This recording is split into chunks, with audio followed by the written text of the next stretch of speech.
Hey, oh hey, hey, we're at Robinson's Outdoor Store on Broad Street. Fly fishing. I had no idea that if you wanted to find out about fly fishing, this is where you came.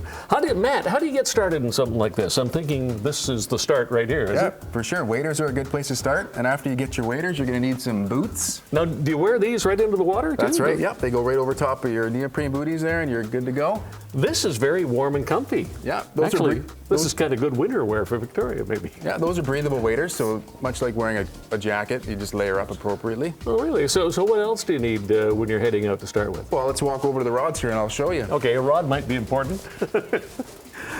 Now, I'm just sort of looking around, and there's like a lot of different rods. How on earth would you know what type you want? Well, you got to determine what you want to fish for. Yeah. Whether it's trout or bass or salmon or steelhead.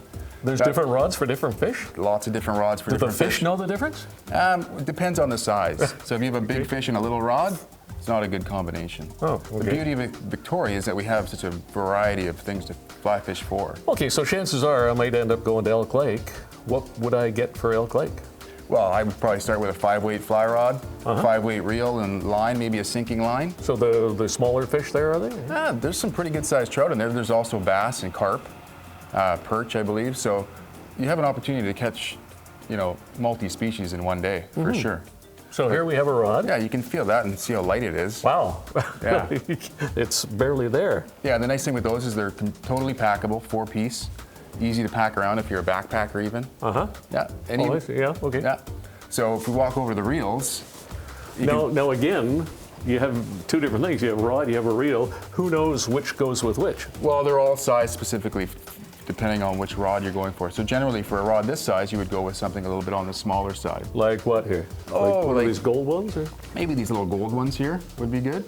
I'm thinking that fly fishing is like anything else. It doesn't really matter how good you are at it. You just have to look good at it with your gear, right? Yeah, you have to look good, and you have to enjoy getting out and being in nature, for sure. And you have to have a certain amount of patience. That's right. They also call it the quiet sport. Now, here we are on an island surrounded by water, as they say. So many people go out ocean fishing. What's the appeal of fly fishing? Just like I said, just being out in nature and having time by yourself or with some friends and learning. You're always learning, and it's quiet. You don't have a big motor going or. Now, I guess the thing after you get all loaded up here, you have to learn that casting thing. Can you show me how that works? Sure I can, yeah. So as you can see, the line's quite bright, so I can see what I'm doing. But yeah, it's orange. First off, I'm just going to peel a little bit of line off. Yeah. And I can just start casting. And of course, being inside, it's nice to be able to do a little bit of practicing. And the fact that you've probably done this before. A little bit, yeah. Sometimes the lights get in the way. We're just about out of time, but can I give that a little try here? Yep. So it's just like... Oh, Gord, you're a natural. Well, how simple is this? Okay, well, you can learn to do this and many other neat things. Get dressed up like this, for instance. Come in and see Matt here at Robinson's Outdoor Store on Broad Street downtown. I was just looking at the tents here. I think I might want to check these out next. Yeah, I'll pass you off to Dave, and he'll tell you all you need to know. He's hiding back there. We'll be back.